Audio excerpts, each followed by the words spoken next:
ባለፈው ሳምንት የነበራችሁ ሰዎች የነበረንን እግዚአብሔር ቃል ጊዜ ታስታውሱ እንደሆነ ሉቃስ ምዕራፍ 2 ላይ ያለውን ሐሳብ በተለይ ከቁጥር 1 እስከ ቁጥር 20 ድረስ ያለውን እንደ እግዚአብሔር ፈቃድ ለማየት ሞክረናል።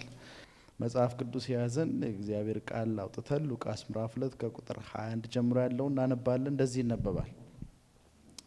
8 ቀን ሆኖት የመገረዣ ጊዜው ሲደርስ ከመጸነሱ በፊት መልአኩ ባወጣለት ስም ኢየሱስ ተባለ። በሙሴ ሕግ መሰረት የመንጻታቸው ወቅት በተፈጸመ ጊዜ ዮሴፍና ማርያም ሕፃኑን ለጌታ ለማቅረብ ወደ ኢየሩሳሌም ይዘውት ወጡ።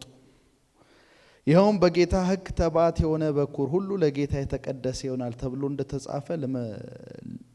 እንደተጻፈ ለመፈጸምና ደግሞም በጌታ ሕግ 2 ዋኖሶች ወይም 2 እርግብ ጫጩቶች እንደተባለ መስዋዕት ለማቅረብ ነበር ይላል። ከዛ ቀጥሎ በዚያን ጊዜ ጻድቅና ትጉ የሆነ ስምዖን የሚባል አንድ ሰው በኢየሩሳሌም ይኖር ነበር። እርሱም የእስራኤልን መጽናናት የሚጠባበቅና መንፈስ ቅዱስ በላዩ ያደረ ሰው ነበር። ደግሞም የጌታን መሲህ ሳያይ እንደማይሞት በመንፈስ ቅዱስ ተገልጦለት ነበር። እግዚአብሔር ይመስገን። እርሱም በዚህ ጊዜ በመንፈስ ተመርቶ ወደ ቤተ መቅደሱ ገባ። የልጁም ወላጆች በሕጉ ልማድ መሰረት ተገቢውን ሊፈጽሙለት ሕፃኑን ኢየሱስ ይዘው በገቡ ጊዜ ስምዖን ተቀብሎ አቀፈው፣ እግዚአብሔርን እያመሰገነ እንዲህ አለ፣ ጌታ ሆይ ቃል በገባው መሰረት አሁን ባሪያን በሰላም አሰናብተው። ዓይኖቼ በሰዎች ሁሉ ፊት ያዘጋጀውን ማዳንን አይተዋልና እግዚአብሔር ይመስገን። ይህም ለአሕዛብ መገለጥን የሚሰጥ ብርሃን ለሕዝበ እስራኤልም ክብር ነው። አባትና እናቱም ስለ እርሱ በተነገረው ነገር ተገረሙ። ስምዖንም ባረካቸው። እናቱ ማርያምንም እንዲህ አላት፣ ይህ ሕፃን በእስራኤል ለብዙዎች መውደቅና መነሳት ምክንያት እንዲሆን ደግሞም ክፉ ለሚያስወሩበት ምልክት እንዲሆን ተወስኗል። የብዙዎች የልብ ሐሳብ እንዲገለጥ ነው ተወስኗል። የብዙዎችም የልብ ሐሳብ እንዲገለጥ ነው። የአንቺም ነፍስ ደግሞ በሰይፍ ይወጋል። ደግሞም ከአሴር ወገን የሆነች የፋኑኤል ልጅ ሐና የምትባል ነቢይት በዚያ ነበረች። እርሷም በጣም አርጅታ ነበር። በድንግልናዋ ካገባችው ባሏ ጋር 7 ዓመት የኖረች ነበረች። እድሜዋ 84 ዓመት እስኪሆናት ድረስ ቀንና ሌሊት ከቤተ መቅደስ ሳትለይ በጾምና በጸሎት የምታገለግል መበለት ሆና ቆየች። በዚያ ጊዜ ቀርባ እግዚአብሔርን አመሰገነች። የኢየሩሳሌምን መቤዠት ለሚጠባበቁ ሁሉ ስለ ሕፃኑ ተናገረች። ዮሴፍና ማርያም በጌታ ሕግ የታዘዙትን ሁሉ ከፈጸሙ በኋላ በገሊላ አውራጃ ወዳለችው ከተማቸው ወደ ናዝሬት ተመለሱ።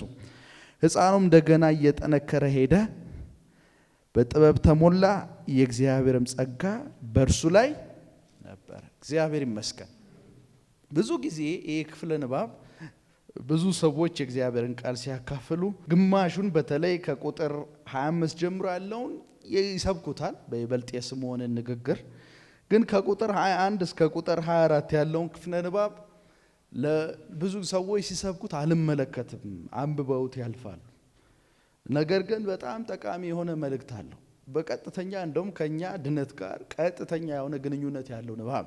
ሉቃስ ይህንን ቋንቋ እንዲሁ በዘፈቀደ የተጠቀመው ቋንቋ አይደለም፣ ዓላማ አለው። መቼም አንድ ክፍለ ንባብ ስናነብ የተደጋገመ ቃል የዛ ክፍለ ንባብ ዋና ሀሳብ ሊሆን እንደሚችል የስነ አፈታት ወይም መጽሐፍ ቅዱስ ያተረጓጎም መርህ እንደሆነ ሁላችንም እናውቃለን። ሉቃስ በዚህ ክፍል ላይ በዋናነት አተኩሮ ለመናገር የፈለገበት ምክንያት ትኩረቱ ዋና ኢየሱስ ነው፣ ምንም ጥያቄ የለውም። ስለ ዮሴፍና ማርያም ሲያወራ፣ ስለ ስምዖን ሲያወራ፣ ስለ ሐና ሲያወራ፣ መጨረሻም ሕጉን ጠብቀው ወደ ገሊላ ተመለሱ፣ ኢየሱስም በጥበብ አደገ ብሎ ሲያወራ ትኩረቱ ማን ነው? ኢየሱስ ነው። እግዚአብሔር ይመስገን። ይሄ በጣም የሚደንቅ ነገር ነው። በነገራችን መጽሐፍ ቅዱስ ስለ ኢየሱስ እንጂ አተኩሮ የሚያወራው ስለ ሌሎች አይደለም። ስለ ሌሎች ካነሳ እንኳን ከኢየሱስ ጋር በተዛመደ መልክ ነው የሚያነሳው። አሁን በዚህ ጊዜ ኢየሱስን ከሌላ ከሰዎች ለይተው ሰዎችን የሚያከብሩ ከፍ ከፍ የሚያደርጉ አሉ እንደምታውቁት። በተለይ ደግሞ የኢየሱስ እናት ያው ወላዲተ አምላክ ወላዲተ እግዚአብሔር እንደምትባል ታውቃላችሁ። በኢየሱስ ስም እንዳትሉ መጽሐፈ ስምምነት ላይ ራሱ ተቀምጧል ይሄ ነገር። ኤልሳቤጥ ማርያምን ባገኘቻት ጊዜ ምንድነው ያለችው? ጌታ የሚለው ቋንቋ ለሰው ተሰጥቶ ያውቃል? የዘካርያስ ሚስት ማርያምን ስታገኛት የጌታዬ ምን ናት ያለቻት። ስለዚህ ማርያም የኢየሱስ ክርስቶስ እናት፣ ኢየሱስ ክርስቶስ ደግሞ አምላክነቱ መቼም አንክድም፣ አምላክ ሰው ነው ያው። ስለዚህ የጌታ እናት የአምላክ እናት ተብላ ተጠርታለች ማርያም። ብትጠራም ግን በምዕራፍ 1 በምዕራፍ 2 ትኩረቱ ማርያም ላይ ያቀነቀነ አይደለም፣ ኢየሱስ ላይ ያተኮረ። ማርያም እንኳን ምዕራፍ 1 ያዜመችው ዝማሬ እንደውም ማግኒፊካንት ተብሎ ይጠራል። በዚህ ዙሪያ ላይ ብዙ ሰዎች ጽፈዋል እና በጣም የሚደንቅ ባለው የመጀመሪያ ክፍለ ጊዜ የነበራችሁ ሰዎች ታስታውሳላችሁ። የሚደንቅ ዝማሬ ነው ማርያም ትዘምር የምትመለከቷት። በዝማሬ ውስጥ ማርያም ምን አይነት ስፍራ እንዳላት ግልጽ አድርጋ አስቀምጣለች። ምን በማለት ነፍሴ ጌታን ምን ታደርጋለች? ከፍ ከፍ ታደርጋለች፣ ታከብራለች። ራሷን በዚህ ነገር ውስጥ አተልቃ አይደለም የምትመለከተው። ከፍ ከፍ ማለት ያለበት እግዚአብሔር እንደሆነ የገባት ሴት ናት። ምን አይነት መባረክ ነው! እግዚአብሔር ብቻ ከፍ ከፍ ሊል እንደሚገባ ተረድታለች። በዚህ ጊዜ ከፍ ከፍ የሚለው ማን እንደሆነ ግልጽ ነው፣ በዛኛው ቤት ማለት ነው። እሷ ግን ስትናገር ከፍ ከፍ የሚያደርጓት እቺ ሴት ስትናገር እግዚአብሔርን ከፍ ከፍ አድርጋለሁ፣ ነፍሴ ጌታን ከፍ ታደርጋ፣ መንፈሴም በመድኃኒቴ እግዚአብሔርን ምን አለችው? መድኃኒቴ አዳኝ አለች። መዳን የሚገባት ሰው እንደሆነች አድርጋ ራሷን ታቀርባለች። የሚደንቅ ይሄም ብቻም አይደለም፣ እሱ የባሪያውን መዋረድ ዝቅ ያሉትን ማለት ነው። የባሪያ መዋረድ ባለፈው መጀመሪያ ክፍለ ጊዜ አንስቻለሁ፣ ፈጠን የሚሄደው ስለተነካከረ። የባሪያውን መዋረድ ተመልክታል ማለት መዋረድ የሚለው ቋንቋ አሉታዊ ገለጻ አይደለም። ዝቅ ያለውን ቦታ የማይሰጠውን እንደኔ አይነቱን ባሪያ አንተ ምን ብለሃል? ተመልክተሃል። ይደንቅ ነው። ከፍ ከፍ የምታደርገው እግዚአብሔርን ነው። አንድ እግዚአብሔር ራሱ መድኃኒቷ እንደሆነ የምታስብናት። ሁለት ሶስተኛ ዝቅ ብላ እንኳን በአይሁድ ማህበረሰብ ቦታ የማይሰጣት እንኳን ሆና ሳለ በሴትነቷ ያውም ደግሞ ጸንሳ እኮ ልትወልድ ነው ካለ ወንድ የሚደርስባት ችግር ከባድ ነው። ዝቅ ያልኩትን ባሪያን አንተ ምን ብለሃል? ተመልክተሃል። ምን አይነት አስተዋይ ሴት እንደሆነች ተመልከቱ። እሷ እንኳን ስታወራ እግዚአብሔርን ነው የምታጎላው ማርያም እንጂ ራሷን ስታጎላ አትመለከቱ። የባሪያውን መዋረድ ተመልክተሃል አለችና ወረድ ብላ ቁጥር 49 ላይ ደግሞ በጣም ደስ የሚለው በሷ ህይወት ውስጥ የተካሄደው አምላክ ሰው በተለይ አካላዊ ቃል ስጋና ደም ከማርያም ማፀን ነስቶ በመንፈስ ቅዱስ በእግዚአብሔር አብ አማካኝነት በመለኮታዊ ኪነ ጥበብ ተጸንሶ ተወልደዋልና ይሄንን ስትናገር እንደዚህ አለች። ቁጥር 49 ኃያል የሆነው እርሱ አለች። እግዚአብሔር ማለት ነው። ኃያል የሆነው እርሱ ታላቅ ነገር አድርጓል በእኔ በኩል። ማን? እኔ ብቁ ስለሆንኩ አይደለም። ታይታችሁ ከፍ ብሎ መልአኩ ሲያወራ ጸጋ ይሞላብሽ ወይ ብሏታል። ጸጋ ይሞላብሽ ወይ የሚለው ቋንቋ በመጽሐፍ ቅዱስ ውስጥ በዛ አይነት አገላለጽ የተገለጠ ማንም የለም። በነገራችን እግዚአብሔር በጣም ጸጋ ያበዛባት የሞላባት ሴት ናት። በጣም የሚደንቅ ነገር ነው። ለየት ከሴቶች የተለየች ሴት ናት። ይሄ ምንም የማይካድ እውነት ነው። ግን እቺ ሴት ጸጋ ሞላባት ማለት ብቁና ስለተገኘች ጸጋ መሞላት ማለት በራሱ እርዳታን የሚያሳይ ነው። ጸጋ ራሱ ያልተገባ ስጦታ ማለት ነው አይደለም?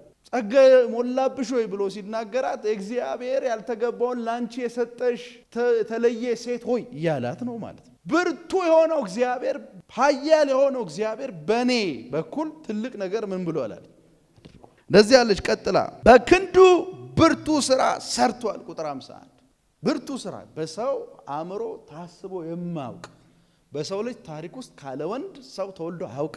ብርቱ ክንዱ ታላቅ ስራ በኔ ሰርቷል። በልባቸው ሐሳብ የሚታበዩትን አሁን ራሷን በዚህ መንገድ አቀረበች። በተቃራኒ ከሷ ተቃራኒ ያሉት ግን በእስራኤል ምድር ትዕቢተኛ የሆኑ የሃይማኖት ሰዎች አሉ፣ በነገስታትም በሃይማኖት ሰዎችም ዘንድ። እሷ ስትናገር ግን እንደዚህ ያለች በልባቸው ሐሳብ የሚታበዩትን በትኗቸዋል፣ ገዢዎችን ከዙፋናቸው አዋርዷቸዋል፣ ትሑታንን ግን ይላል ትላለች። ዝቅ ያሉትን ትሑታን ግን ከፍ ከፍ እግዚአብሔር ይመስገን ከፍ ከፍ ብለን በእግዚአብሔር ዘንድ ብንገኝ የከፍታው ምክንያት ራሱ እግዚአብሔር እንጂ እኛ አይደለም። ማርያም ከፍ ከፍ ሊያስደርጋት የሚችል አንዳች ነገር አልተገኘባትም። እግዚአብሔር በእሷ ታላቅ ነገር ሊሰራ ስለወደደ ብቻ ዝቅ ያለችው የተረሳችውን ተዋረደችውን እሷን መረጣት። እግዚአብሔር ይመስገን። ይሄ እግዚአብሔር ስራ ነው። ቁጥር 53 የተራቡትን በበጎ ነገር አጥግባቸዋል፣ ሀብታሞች ግን ባዶአቸውን ሰዳቸዋል። ምሕረቱን በማስታወስ ባሪያውን እስራኤልን ረድቷል። ይህም ለአባቶቻችን እንደተናገረው ለአብርሃምና ለዘሩ ያለው ለዘላለም ለመጠበቅ ነው እያለች ማርያም ይህን ዝማሬ ዘመረች። በጣም ድንቅ የሆነ ዝማሬ ነው። የሉቃስ ወንጌልን ሐሳብ ሁሉ መግለጽ የሚችል ዝማሬ ነው። በሉቃስ ወንጌል ውስጥ የተተው የሚባሉ የተረሱ ዝቅ ያሉ ትሑታን የሚባሉ በክርስቶስ ኢየሱስ የማዳን ሥራ ተደራሽ ሲሆኑ ጌታ ሲያድናቸው ሲያገለግላቸው ነው ምናየው። ያንን የዘመረችው እሱን ዝማሬ ሉቃስ ጻፈ። ይህንን ዝማሬ የትኛውም ወንጌላት ላይ አታገኙ። እችን ሴት የምታገኟት ሁለተኛ እዛው ምዕራፍ 2 ላይ አንድ ምዕራፍ ዘለል ብለን በሌሊት መንጋቸውን ሲጠብቁ የነበሩ የከብት እረኞች እግዚአብሔር በአስደናቂ ሁኔታ ተገልጦ ትልቅ የምስራች እንደነገራቸው ባለፈው ሳምንት የነበረን ሰዎች እናስታውሳለን። ጌታ ክርስቶስ የሆነ መሲህ እንደተወለደ መድህን እንደተወለደ አበሰሯቸው። የተናገሯቸው እውነት መሆኑን ለማረጋገጥ ኢየሱስ ወደ ተወለደበት ስፍራ መሩ። ከዛ ቁጥር 16 ምዕራፍ 2 ማርያምና ዮሴፍን ሕፃኑን በግርግም ተኝቶ አገኙ። እነዚህ የከብት እረኞች ካዩም በኋላ ስለ ሕፃኑ የተነገራቸውን ገልጠው ምን አሉ? አወሩ። ይህንንም የሰሙ ሁሉ እረኞቹ በነገሯቸው ነገር ተደነቁ። ማርያም ግን ይህን ሁሉ በልቧ ይዛ ታሰላስል ነበር። እቺ ሴት ዝቅ ብላ በእግዚአብሔር ግን የተመረጠች እግዚአብሔር በሷ ታላቅ ስራ ሊሰራ እንዳለ ተገንዝባ የዘመረች አንድ ሴት ናት። ሁለት እግዚአብሔር የነገራትን ነገር ያልረሳች ሴት ናት። ይሄ በጣም መሰረታዊ ነገር።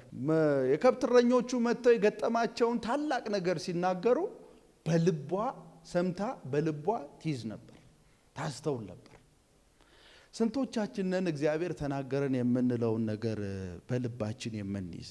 እግዚአብሔር የተናገረንን ነገር በልባችን ይዘን የምንጠብቅ ስንቶቻችን ነን? ማርያም ግን እንደዚህ ናት። ይህ አይነቱ ገለጻ እዚህ ላይ ብቻም አይደለም፣ በቀጣይ ቁጥሮችም ላይ ስለ ማርያም መመልከት እንችላለን። በተለይ ጌታ ኢየሱስ ክርስቶስ ዓመት በዓላቸውን አክብረው ዮሴፍና ማርያም ከኢየሩሳሌም ሲመለሱ ያው በግሩፕ ሕፃናት ከሕፃናት ትልልቆች ከትልልቆች ጋር ተጣምረው ነው የሚመለሱት እና ኢየሱስ ጠፍቶባቸው በ12 ዓመቱ ወደ መቅደሱ ገብቶ ከሃይማኖት መምህራን ጋር ሲያወራ ነበርና ይዘውት ተመልሰው ከመንገዳቸው ይዘውት መጡ።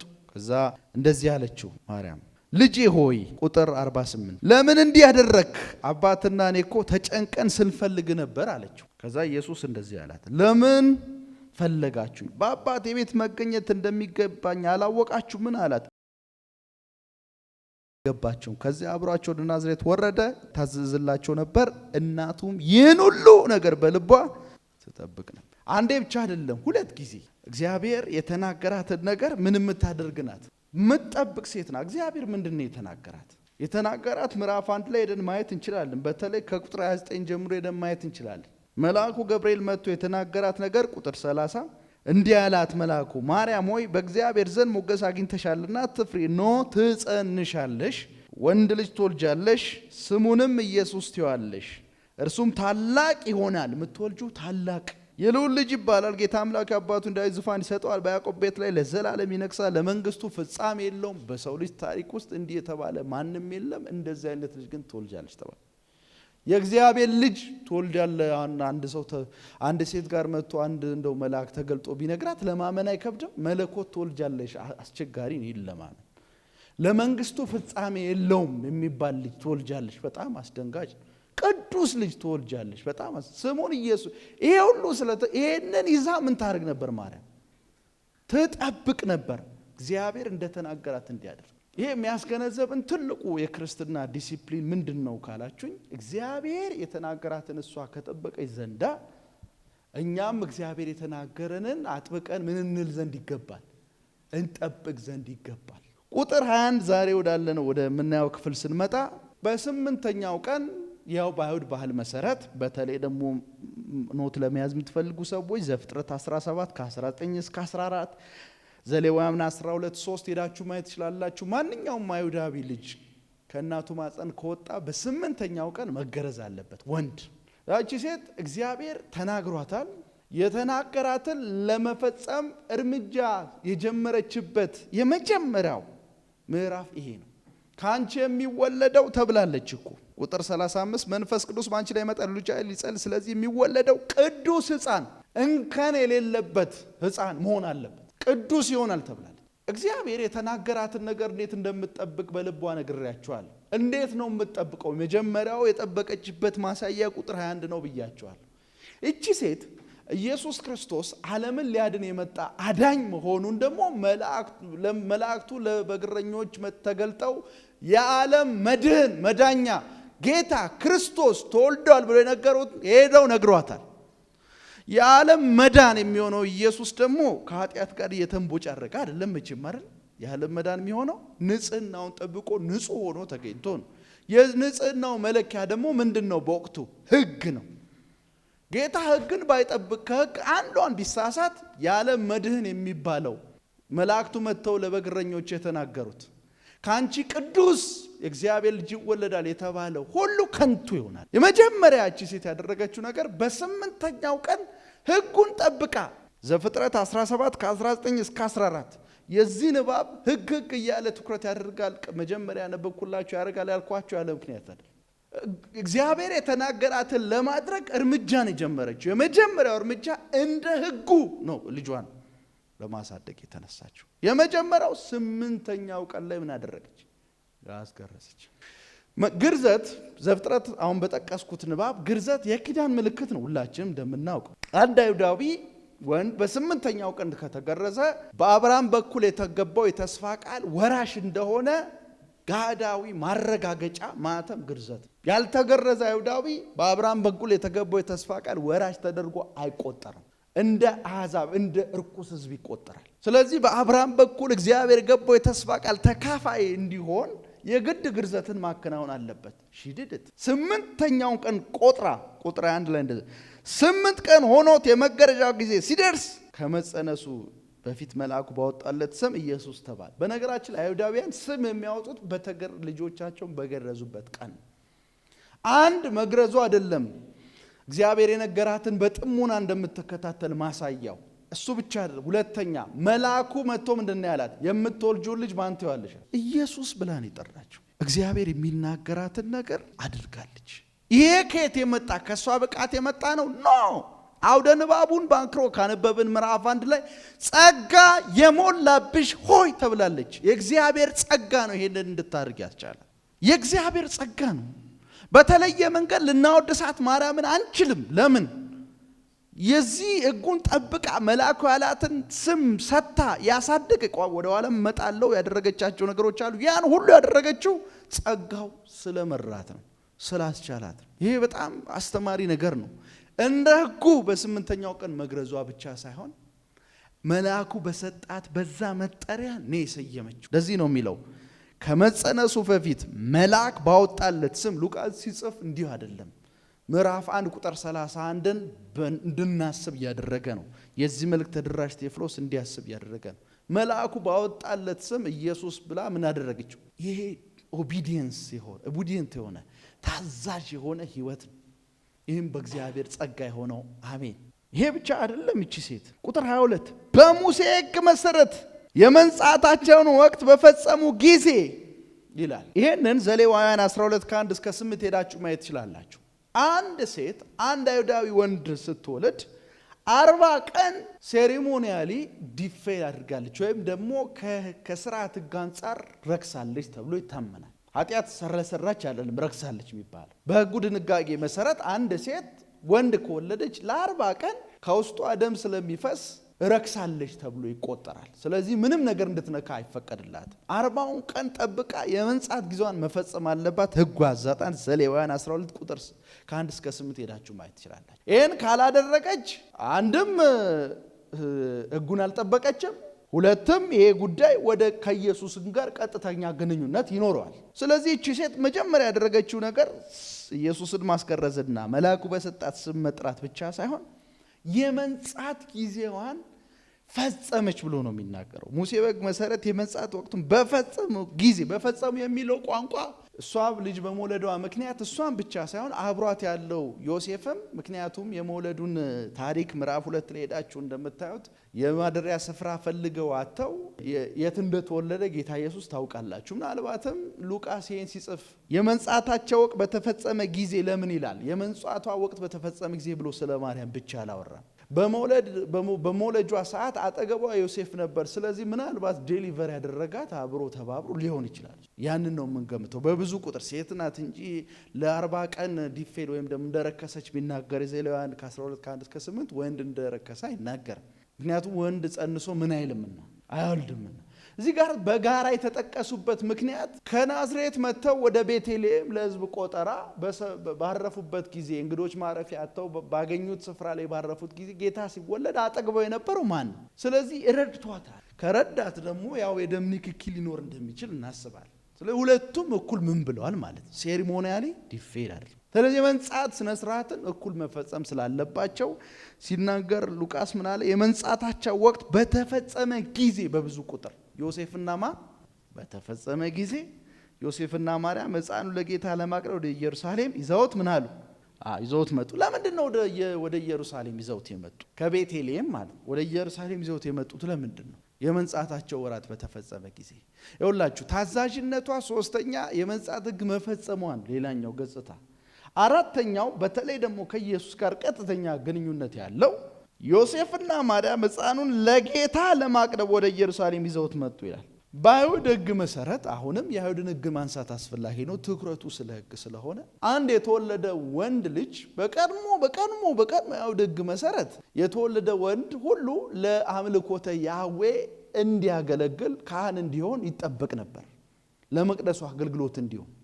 ነገር ግን ከ12 የእስራኤል ነገዶች መካከል ሌዊ የሚባለው ነገድ ለመቅደሱ አገልግሎት ከተወሰነ ጊዜ ጀምሮ ግን የትኛው ወንድ አይሁዳዊ በተለይ በኩር ለመቅደሱ አገልግሎት አይሰጥም። የሚደረገው ምንድነው? እግዚአብሔር ሕግ ሰጥቷልና የመጀመሪያ ልጅ ለመቅደሱ አገልግሎት ይገባል ተብሏልና ምንድነው የሚያደርጉት? መጀመሪያ ልጅ የወለደች ሴት ከባልየው ጋር ልጇን ይዛ ወደ መቅደስ ትመጣለች። ይሰጥ የተባለውን ያንን ሕግጋት መሰረት በማድረግ የሚሰጥበትን የሚያካክስ ክፍያ ለመክፈል ወደ መቅደስ የሚመጡት መቤዠት። አገልግሎቱም በገንዘብ እንዲቀይሩ ተደርገዋል። ኦልሬዲ የክህነት አገልግሎቱን እነማን እንዲፈጽሙ ተሰጥቷልና ሌዋውያን። ስለዚህ ኢየሱስን ማርያምም ዮሴፍም ይዘውት ወዴት መጡ?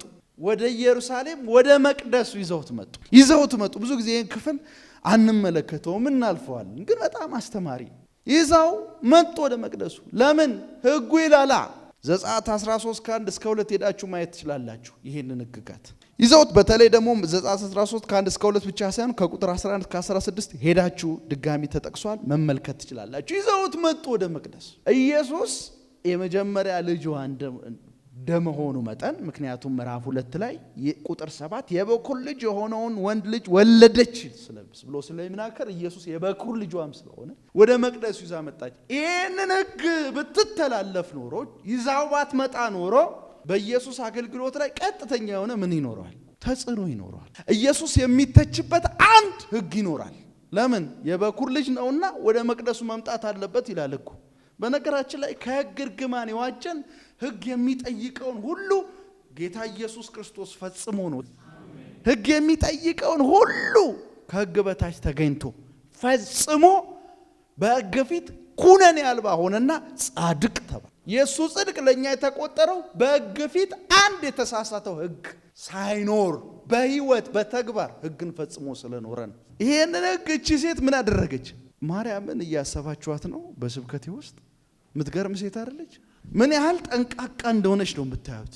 ይዛ መጣች ከዮሴፍ ጋር ልጁን ወደ መቅደሱ።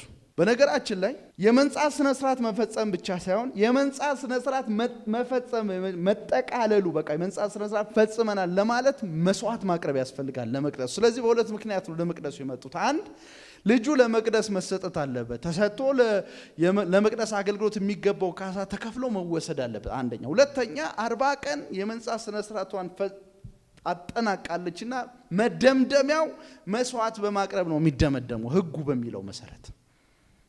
ስለዚህ በሁለት ጉዳይ ነው ወደ መቅደሱ ይዘውት የመጡት ኢየሱስን። ቁጥር ምን ያለ ቁጥር 23 ይኸውም በጌታ ሕግ ተባት የሆነ በኩር ሁሉ ለጌታ የተቀደሰ ይሆናል ተብሎ እንደተጻፈ ፈጸምና ደግሞ በጌታ ሕግ 2 ዋኖሶች ወይም 2 የርግብ ጫጩቶች እንደተባለ መስዋዕት ለማቅረብ ነበር። ይኸውላችሁ ቁጥር 23 ላይ በጌታ ሕግ ተባት የሆነ በኩር ሁሉ ለጌታ የተቀደሰ ይሆናል። በጌታ ሕግ መሰረት ይላል ሲያብራራ ሉቃስ። ተባት ምን ማለት ነው? ወንድ። በደንብ ያዙልኝ። ተባት የሆነ በኩር ሁሉ፣ ተባት የሆነ ልጅ ሁሉ ምን መሆን አለበት? ለጌታ የተቀደሰ። ያንን የፈጸመችው የመጀመሪያ ልጅ ለእግዚአብሔር ምን ያለ የተለየ ይሆናል የሚለውን ሕግ ለመፈጸምና ቀጥሎ ደግሞ ምን ይላል? ደግሞም በጌታ ሕግ 2 ዋኖሶች ወይም 2 የርግብ ጫጩቶች። ይሄን ዘልቆ 18 ከ15 ከ16 ሄዳችሁ ማየት ትችላላችሁ። 2 ዋኖሶች ወይም 2 የርግብ ጫጩቶች እንደተባለ መስዋዕት ለማቅረብ ነበር። የ40 ቀን መንጻት ስነ ስርዓቷን ማጠናቀቂያ ይሆን ዘንድ መስዋዕት ይዘው ዮሴፍና ማርያም ከኢየሱስ ጋር ወደ መቅደሱ መጡ። ኢየሱስ ለምን መጣ? ተባት የሆነ ሁሉ ለመቅደሱ አገልግሎት የተቀደሰ የተለየ ነው የሚለውን ሕግ ለመጠበቅና 40 ቀን የመንጻት ስነ ስርዓታቸውን ማጠናቀቃቸው ይበሰር ዘንድ መስዋዕት ለመቅደሱ ለማቅረብ መጡ። ስለዚህ አቀረቡ። ያቀረቡት መስዋዕት ያላቸውን የኢኮኖሚ ልክ ያሳያል። ይሄ ሕግ ማለትም ዘልቆ 18 ከ15 ከ16 አንድ ሴት 40 ቀን የመንጻት ስነ ስርዓቷን ስታጠናቅቅ መስጠት አለባት ብሎ የሚናገረው አንደኛ ጊደር መስጠት ይኖርባታል። ወይም ደግሞ ጊደር ካልቻለች ምን መስጠት አለባት ይላል? ዋኖስ ማለት እርግብ ማለት ነው። 2 እርግብ መስጠት አለባት ይላል። መስጠት ይገባታል፣ ግድ ነው። ሕጉ ነው የሚደነግገው። ጊደር ይዘው አልመጡም ዮሴፍና ማርያም። ለምን? ድሆች ስለሆኑ። እግዚአብሔር ይባርክ። ድሆች ስለሆኑ ያላቸው 2 ዋኖስ ይዘው ወደ መቅደስ ምን አሉ? ድሆች መሆናቸውን ደግሞ የምታውቁት በምን እንደሆነ ታውቃላችሁ? እዛው ራሷ ስትዘምር ማርያም ምዕራፍ 1 ቁጥር 53 ላይ የተራቡትን በበጎ ነገር አጥግባቸዋል ብላለች። ስለ ራሷ ስትዘምር ምን እያለች ነው? እቺ ሴት በጣም በድህነት ውስጥ የነበረች ማለት የተራቡት አጥግባሉ ስትዘምር የሌላን ሰው አይደለም የራሷን እና የመሰሎቿን ነው ስትዘምር። አጥግባል። ከዛስ ሀብታሞች ግን ባዳቸውን ሰዳቸዋል። ምክንያቱም ሀብት በዛ ዘመን በእግዚአብሔር የመባረክ ምልክት ተደርጎ ስለሚቆጠር ሀብታሞች እግዚአብሔር እኛን ባርኮናል ብለው ይመጻደቃሉ። ድሆችን ደግሞ በእግዚአብሔር የተጠቁ ወይም ደግሞ የተረገሙ ተደርጎ ስለሚቆጠር ድሆች ሁሉ ጊዜ ሀብታሞችን ሲያዩ በእግዚአብሔር እንደተጠሉ ያስባሉ። እና እግዚአብሔር ሲመጣ ግን ይሄንን በወቅቱ የነበረውን አመለካከት ቀየረው። አሜን። ምንድን ያለችው እሷ ስትዘምር? የተራቡትን አንተ እግዚአብሔር ምን ብለሃል? ሀብታሞችንስ ባዷቸውን ምን አድርጋቸዋል? እግዚአብሔር ዲስፌቨርድ ለሆኑ በጣም ለተረሱ ልቡ በጣም ክፍት ነው። እግዚአብሔር ይባረክ ለእንደዚህ አይነት ሰዎች። ምክንያቱም እንደዚህ አይነት ሰዎች አልችልም፣ አልበቃም፣ የእግዚአብሔር ረድኤት ያስፈልገኛል የሚሉ ናቸው አብዛኞቹ። ድህነት ግን ሁልጊዜ መንፈሳዊነት ምልክትም አይደለም። ትዕቢተኛ የሆነም ድሃ አለ። እንደ ማርያም አይነቱ ግን በእግዚአብሔር ጸጋ ዙፋን ፊት አለመብቃቱን ይዞ የሚቀርብ በእግዚአብሔር ፊት ስለ እግዚአብሔር ታላቅነት የሚዘምር ነው። እግዚአብሔር ይመስገን። ስለዚህ እቺ ሴት ምንድን ያደረገችው? የሚያስፈልገውን መስዋዕት ይዛ ምን አለች? መጣች። ሕጉን እየፈጸመች ነው ያለችው። እና በጌታ ሕግ መሰረት ይሄን ያደረጉና አጠናቀቁ። ከዛ ቁጥር 25 በዚያ ጊዜ ጻድቅና ትጉ የሆነ ስምዖን የሚባል አንድ ሰው በኢየሩሳሌም ይኖር ነበር። እርሱም የእስራኤል መጽናናት የሚጠባበቅና መንፈስ ቅዱስ በላዩ ያደረ ሰው ነበር። ይሄ ሰው በጣም ነው የሚገርመኝ። ጻድቅ ነው፣ ደግሞ ምን አይነት ሰው ነው? ትጉ ነው። በሕግ ፊት በማህበረሰብ ውስጥ የሚያስኮንነው ግልጽ የሆነ ስብራት የለበትም። ሁሉም እንደ መልካም ሰው የሚያየው ሰው ነው። አንድ ጻድቅ የተባለው እንደዛ ነው እንጂ እንደ ኢየሱስ አይነት ጻድቅ አይደለም። ታስታውሳላችሁ ዘካርያስ ምዕራፍ 1 ላይ ምን ተብሏል? ጻድቅ ነበር ተብሏል። ጻድቅ ምንም ኃጢአት የሌለበት ማለት አይደለም። በዚህ ንባብ ጻድቅ የሚለው ቃል እንደየአውዱ ነው የሚፈታው። እሺ፣ ስለዚህ እዚህ ጋር ስምዖን ጻድቅና ትጉ ነበር ሲባል በማህበረሰብ ውስጥ አንዳች እንከን ተገኝቶበት ይሄ ኃጢአተኛ የማይባል አይነት ሰው ነበር። ሁለተኛ ደግሞ ትጉ ነበር። ትጋቱ ምንድነው? መሲሁን ሳላይ ምን አልልም አልሞትም ብሎ በመንፈስ ቅዱስ ተረድቶ ሸምግሎ እንኳን ዘወትር ወደ መቅደሱ የሚኳትን ሰው ነበር። መሲሁን ሳላይ አልሞትም ብሎ የእስራኤልን መጽናናት ሳላይ አልሞትም ብሎ በመንፈስ ቅዱስ ይህን ተረድቶ ይጠብቅ ነበር። ቁጥር 26 ደግሞም የጌታ መሲህን ሳያይ እንደማይሞት በመንፈስ ቅዱስ ተገልጦ ነበር። እርሱም በዚያ ጊዜ በመንፈስ ተመርቶ ወደ ቤተ መቅደሱ ገባ። ቤተ መቅደሱ ማን አለ? እያወራን እንደመጣ ነው። ወደ ቤተ መቅደሱ ገባ። የልጁም ወላጆች ይላል። የልጁም ሲል የኢየሱስ ማለት ሉቃስ ሲጽፍ ልጁ አለው ኢየሱስን። የልጁም ወላጆች በሕጉ ልማድ መሰረት ተገቢውን ሊፈጽሙለት ይውላችሁ ሊፈጽሙለት ለማ ሊፈጽሙለት ሕፃኑን ኢየሱስን ይዘው በገቡ ጊዜ ስምዖን ተቀብሎ አቀፉ። ማርያም ያንን ሁሉ ሕግ እየፈጸመች በጥንቃቄ ኢየሱስን የያዘችበት ምክንያት ለምንድን ነው? እዚህ ጋር ሉቃስ ይፈታዋል። ለተደራሹ ለቴዎፍሎስ ስምዖን የሚባል ጻድቅና ትጉ ሰው ነበር። የእስራኤልን መጽናናት ሳያይ እንደማይሞት በመንፈስ ቅዱስ ተረድቶ ይኖር የነበረ ሰው ነበር። የመሲሁን ሳያይም አልሞትም ብሎ ያስብ ነበር ከመንፈስ ቅዱስ በተሰጠው መገለጥ። ከዛ ወደ መቅደሱ ሲገባ ኢየሱስና ማርያም ዮሴፍና ማርያም ኢየሱስን ይዘው ልጁን ይዘው መቅደስ ውስጥ የሚያስፈልገውን ነገር ለመፈጸም ተገኝተው ነበር። ልጁን ወሰደ፣ አቀፈው፣ እግዚአብሔርን እያመሰገነ እንዲህ አለ።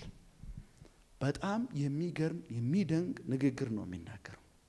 አቅፎት እንደዚህ ያለ ጌታ ሆይ ቃል በገባው መሰረት አሁን መቼ ባሪያህን አሰናብተው። ቃል ምንድነው? ቃል ይገባለት የእስራኤልን መቤዠት ምን ትላለ? ታያለ። መሲሁ ምን ትላለ? ታያለ ብሎታል። ስለዚህ ኢየሱስን በእጁ አቅፎ ወደ ሰማይ እያየ ይመስለኛል። ጌታ ሆይ ቃል በገባው መሰረት አሁን ማንን? ራሱ ምን ብሎ ነው ያቀረበው? ባሪያህን በሰላም ምን አድርገው። ከዛም እንዳለ ታውቃላችሁ፣ ግልጽ ያደርገዋል። አይኖቼ ይላል። ይኸውላችሁ ይሄ ቋንቋ ቀጥሎ ማነበው ቋንቋ በማቴዎስ ውስጥም በማርቆስ ውስጥም በዮሐንስ ውስጥም አታገኙትም። በሉቃስ ወንጌል ውስጥ ብቻ ነው የምታገኙት። ሉቃስ ደግሞ ይህን የጻፈበት ምክንያት ከመልእክቱን ከጻፈበት ዓላማ ጋር ቀጥተኛ ግንኙነት አለው። ሉቃስ የሚያስተዋውቀው ተደራሹን ቴዎፍሎስ የሚያስተዋውቀው ኢየሱስ ለዓለም ሁሉ የመጣ ለአይሁድ ብቻ አይደለም፣ ለዓለም ሁሉ የመጣ ምን አድርጎ ነው የሚያስተዋውቀው? እስቲ አዳኝ በሉ አድርጎ ነው የሚያስተዋውቀው። ስለዚህ እንደዚህ አለ፣ ስምዖን ጌታ ሆይ ቃል በገባው መሰረት ባሪያህን አሰናብት እያለ ልጁን አቅፎታል። ኢየሱስን አሰናብታልና አይኖቼ አሁን አይኖቼ አለ በሰዎች ሁሉ ፊት እግዚአብሔር ይመስገን፣ በሰዎች ሁሉ ፊት የሰው አይን ሳታደላ፣ የሰውን የዘር አመጣጥ ሳታደላ፣ የሰውን ብሔር ሳታደላ፣ የሰውን ቋንቋ ሳታደላ፣ የሰውን የትኛውንም አይነት ዋላ ታሪክ ሳታደላ በሰዎች ሁሉ ፊት ያዘጋጀውን ማዳንህን እግዚአብሔር ይመስገን አይተዋል አለ። ኢየሱስ ምን ተብሎ ተጠራ? ማዳን። በጣም የሚደንቅ ንባብ ነው። ማዳን ተብሎ ተጠራ ኢየሱስ። ያድናል አይደለም። ዛል ቅድም ምዕራፍ 2 ባለፈው ሳምንት የነበራችሁ ሰዎች ታስታውሳላችሁ። ምዕራፍ 2 ላይ መድህን የተባለው አዳኝ ነው የተባለው። እዚህ ጋርስ ፐርሶኒፋይድ በሆነ ዘይቤ ነው የተገለጸው። ማዳን የሚለው ቋንቋ ሰዋዊ በሆነ ዘይቤ ነው የተገለጸው። ኢየሱስ ራሱ ምን ተባለ? ማዳን። ማዳንህን ምን ብለዋል? እንዴት ነው አንድ አይሁዳዊ ከመቅደሱ ጋር ቀጥተኛ ግንኙነት ያለው ዘወትር ወደ መቅደሱ የሚሄድ እጅግ በጣም ጠንቃቃ አይሁዳዊ የመሲሁን መምጣት ሲጠባበቅ መሲሁ ለዓለም ሁሉ እንደመጣ ሊገነዘብ የሚችለው? ይሄ እኮ ታላቅ ሚስጥር ነው ወገኖች። የሚጠብቀው እኮ የእስራኤል መቤዠት ነው። አያችሁ፣ የእስራኤል መቤዠት ማለት የኢየሱስ ክርስቶስ ለዓለም ሁሉ መዳን ምክንያት መሆን። ለዓለም ሁሉ የተዘጋጀ መዳን። ከማን አብራክ የወጣ? ከእስራኤል ሕዝብን አብራክ የወጣ፣ ከማርያም አብራክ የወጣ የእስራኤል መቤዠት ማለት ለስምዖን ማይክ ገጥማችሁ በጠይቁት የእስራኤል መቤዠት ማለት ከእስራኤላውያን ማህፀን የወጣው ኢየሱስ የዓለም መዳን ሲሆን ማለት ነው። የእስራኤል መቤዠት ማለት ይሄ የእስራኤል ሕዝብ ምንም እንኳን በዚህ ሰዓት በሮማውያን ቀኝ ግዛት ውስጥ ቢሆንም እግዚአብሔር ረስቶናል ቢልም እግዚአብሔር ትቶናል ቢልም በአሕዛብ ተሰብረናል ቢልም በስምዖን በኩል አልፎ እየተናገረ ያለው ነገር አስደናቂ ነው። የእስራኤል መቤዠት አሁን ምን ብሏል? ሆኗል። ምክንያቱም ይሄ ማዳን ምን ብሏል? ሕግን ጠብቆ ከእስራኤላውያን አብራክ ምን ብሏል? ተገኝቷል። እግዚአብሔር ይመስገን። ይሄ በጣም የሚደንቅ እውነት ነው ወገኖቼ። ኑን ዲሚትስ የሚባል ቃል አለ በላቲን። ከዚህ ንባብ ጋር ቀጥተኛ ግንኙነት ያለው የላቲን ቋንቋ ነው። ኑን ዲሚትስ ማለት አሁን አሰናብተው ማለት ነው።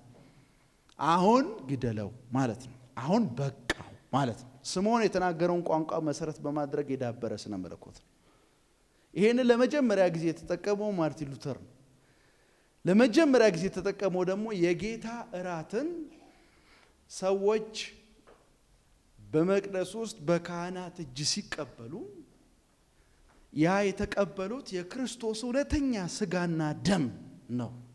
ግልጽ ነው ማለት እውነተኛ የክርስቶስ ምንና ምንድነው? ስጋና ደም ነው። ኢየሱስን ራሱን ምንድነው ያደረጉት? ተቀበሉት። የወሰዱት ከራሳቸው ጋር ምን ያደረጉት? ያዋሃዱት። የኃጢአት ይቅርታና የዘላለምን ሕይወት ነው የወረሱት በዛ ሰዓት። ግልጽ ነው ማለት እና ኑን ዲሚትስ ማለት አሁን አሰናብት። ስለዚህ እያንዳንዱ በሉተር ዘመን የነበሩ ከሱ ጋር በተሐድሶ እንቅስቃሴ ውስጥ ያለፉ ሰዎች የጌታን ራት በጋራ ሲወስዱ የጌታን ስጋና ደም በወሰዱበት በዛ ቅጽበት ይሄ ቃል ይደገማል። ኑን ዲሚትስ ይባላል። እነሆ አሁን በሰላም ምን አድርገው አሰናብት። ደስ የሚል ቋንቋ በተወሰደ በዛ ሰዓት። ምክንያት ስምዖን ኢየሱስን ራሱን ነው ምን ያደረገው? መዳን የሆነውን ኢየሱስን ካቀፈ በኋላ አሁን እኔ በዚህ ምድር ላይ የምኖርበት ምንም አይነት ምክንያት የለም። የመኖሬ ዋና ምክንያት ማንን ለማየት ነው? እንደዚህ አይነት የህይወት ዓላማ እግዚአብሔር ይስጣችሁ። የምኖረው ኢየሱስን ለማየት ብቻ ነው። ኢየሱስን ካየው በኋላ ግን ትንፋሼ ከኔ ትወሰድ በቃኝ የሚል አይነት ትውልድ እግዚአብሔር ያድርገን። አሜን። ይሄ ታላቅ እውነት ነው።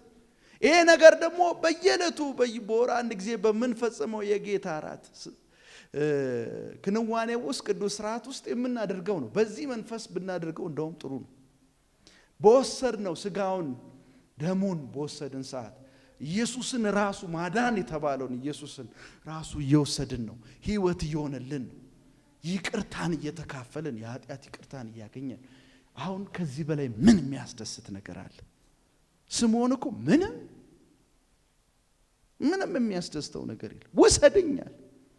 ይህ መዳን የተባለው ኢየሱስ አለ ለአሕዛብ መገለጥን የሚሰጥ ብርሃን ነው፣ ለእስራኤል ደግሞ ክብር ነው። መጀመሪያ ሲጠብቅ የነበረው የማንን መጽናናትን ነው? የእስራኤልን መጽናናት ነው። እና የእስራኤል መጽናናት እየጠበቀ ኢየሱስን በእጁ በደረቱ ታቅፎ ምን አለ? ለሰው ሁሉ የተዘጋጀ ምንድነው አለ? ማዳን። ሁለቱ አልተጋጨበትም። ለስምዖን መልሶ ምን አለ? ታች ወርዶ ይህ አለ። ይህ ማዳን ብሎ የጠራው ኢየሱስ፣ ይሄ ኢየሱስ ለአሕዛብና ለእስራኤላውያን ትርጉም አለው። ለእስራኤላውያን ክብር ነው። ለምን? ከነሱ አብራክ የተገኘ ምንድነው? ለአሕዛብስ ጭልመትን የሚገፍ ብርሃን። ሃሌሉያ! ጨለማን የሚገፍ ብርሃን። ታዲያ ኢየሱስ እየወሰድክ እንዴት ጭልመት ውስጥ ትገባል? በወሰድከው ቁጥር አይኖች ይከፈታል። እግዚአብሔር ይመስገን። የኃጢአት ይቅርታና የዘላለም ሕይወት ማግኘት ማለት እኮ የአይን መከፈት ማለት ነው። እግዚአብሔርን ማየት ማለት ነው። የምድር ትርኪ ምርኪ በቃኝ ማለት ነው። ውሰደኝ አንተ ትሻለኛለህ ማለት ነው። እግዚአብሔር ይመስገን። በቃ አለ።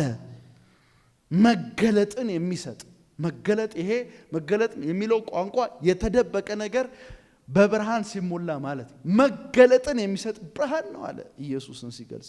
ለእስራኤል ደግሞ ምንድነው? ክብር ነው። አባቱና እናቱ ስለርሱ በተነገረው ነገር ምን አሉ? ተገረሙ ይላል። ወገኖቼ ቁጥር 36 ላይ ያለውን ተናግሬ ጨርሱ። ቁጥር 30 ደግሞም ከአሴር ወገን የሆነች የፋኑኤል ልጅ ሐና የምትባል ነቢይት በዚያ ነበረች። እሷም በጣም አርጅታ ነበር። ሁለተኛይቱ ደግሞ ሴት ናት። ምዕራፍ 1 ላይ ሁለት ሰዎችን እናያለን አይደል? ኤልሳ ማነው?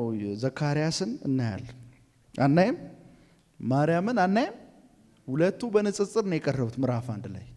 እዚህ ምዕራፍ 2ም ላይ ስምዖንና ሐና የምትባለውን ሴት ሲያመጣ ሉቃስ በዛ ንጽጽር ያመጣ ይመስለኛል እኔ። እና ከአሴር ወገን የሆነች የፋኑኤል ልጅ ሐና የምትባል ነቢይት በዚያ ነበረች። እሷም በጣም አርጅታ ነበር። አርጅታ ምን ታደርግ ነበር? በድንግልናዋ ከገባች በኋላ እያለ ይገልጽና ሌት ተቀን በመቅደስ ትጸልይ ነበር ይልና ቁጥር 30 በዚያኑም ጊዜ ቀርባ እግዚአብሔርን ምን አለች? በዛኑ ጊዜ ይሄ እየተካሄደ ባለበት እግዚአብሔርን ምን አለች? አመሰገነች። እግዚአብሔርን ምን አለች? አመሰገነች። የኢየሩሳሌምንም መቤዠት ለሚጠባበቁ ሁሉ ስለ ሕፃኑ ምን አለች?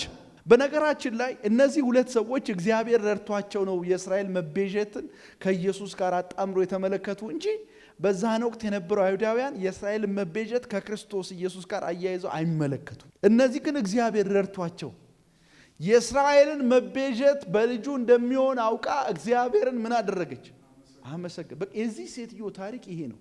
እንዴት ደስ የሚል ታሪክ ነው። እድሜ ዘመኗን ሁሉ ለ80 ዓመት ያረጀ ሴት ናት። ደሞ ትጾማለች፣ ደሞ ትጸልያለች። የት ናት? ቤቷ አይደለም፣ በመቅደስ ውስጥ ነው የምትኖረው። ለምንድን ነው የተጠቀሰችው? ለአንድ ጉዳይ። ከዛ ህይወት ምንም የህይወት ምዕራፍ የላትም፣ የተነገረ ታሪክ የላትም። ለአንድ ጊዜ ብቻ። ስምዖንም ልክ እንደዛው አላንዴ ነው የተጠቀሰው። ከማን ጋር ተያይዞ? ከኢየሱስ ጋር። እቺ ሴትም ልክ እንደዛው 80 ዓመት እድሜዋ ፈጅቶ መበለት ሆነች። 7 ዓመት ያህል ጊዜ ብቻ እንደኖረች ነው አግብታ። ከዛ ሞቶባት፣ ከዛ እድሜ ዘመኗን ሁሉ እግዚአብሔርን ለማምለክ በመቅደስ ውስጥ የምትኖር ናት። ግን ዝም ብላ ሴት አይደለች። የኢየሱስን መምጣት ምን የምትላት የእስራኤልን መቤዠት የምትጠባበቅ ሴት ናት። ከዛ ይሄን ክስተት ተመልክታ ደስ አላት።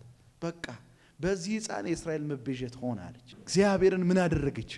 አመሰግ ስለ ሕፃኑ አወራች። ከዛ ሉቃስ ምን ይላል? ዮሴፍና ማርያም በጌታ የታዘዙትን ሁሉ ከፈጸሙ በኋላ ከኢየሩሳሌም ተነስተው ወዴት መጡ?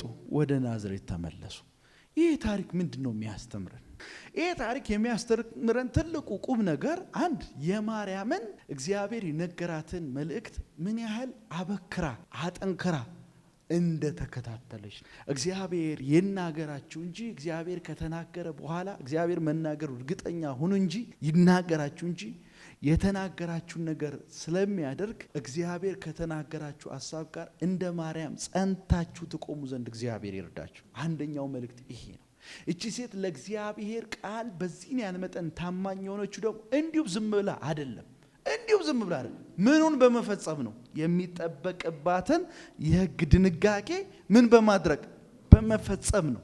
አንድ በ8ኛ ቀን በመግራት፣ ሁለት ልጇን መላኩ እንዳላት ኢየሱስ ብላ በመጥራት፣ ሶስት ተባዕት የሆነ ሁሉ ለመቅደሱ አገልግሎት ይሰጣል ተብሏልና ኢየሱስን ይዛ ወደ መቅደሱ በመሄድ፣ አራት 40 ቀን የመንጻቷን ስነ ስርዓት ፈጽማ ለመንጻት የሚያስፈልገውን መስዋዕት በማድረግ፣ አምስት በስምዖን ፊት ቀርባ ስምዖን የተናገረውን ይህን ታላቅ እውነት ሰምታ በልቧ ድጋሚ ለመያዝ መጣች ሴት ናት። በጣም የምትገርም ሴት ናት። አንድ የማርያም ህይወት እግዚአብሔርን ጠብቆ መገኘት እና ደግሞ ከኛ የሚጠበቀውን ማድረግ በጥንቃቄ ማድረግ አንድ። ሁለተኛ ዮሴፍ ማነው ስምዖንና ደግሞ ሐና የሚያስገነዝቡን ትልቅ ትምህርት፣ እነዚህ ሰዎች በእድሜ የገፉ ቢሆኑም ነገር ግን በህይወታቸው የሚጠብቁት አንድ ነገር ነበር። እሱም ማን? ከዛ በኋላ ስለ እነዚህ ሰዎች አልሰማን። እድሜያቸው ያበቃል ይመስለኛል ከዚህ በኋላ። ይሄ ህይወት ደግሞ የሚያስተምረን ትልቅ ቁም ነገር እንደሆነ ታውቃላችሁ። ኢየሱስ ይበቃላል። አሜን። እሱን ካወቅ ነው በሱ በረከትን ከተጎናጸፍ ለኛ ይሄ ለምድራዊ ኑሮ ምናምን ትርኪ ምርኪ ያረን ለዘላለሙ የሚሆነንን ትሩፋት ከክርስቶስ ከተቀበልን በምድር ላይ የምንኖረው ኑሮ ምንም ማለት ነው። በሰላም እግዚአብሔር ያሰናብት።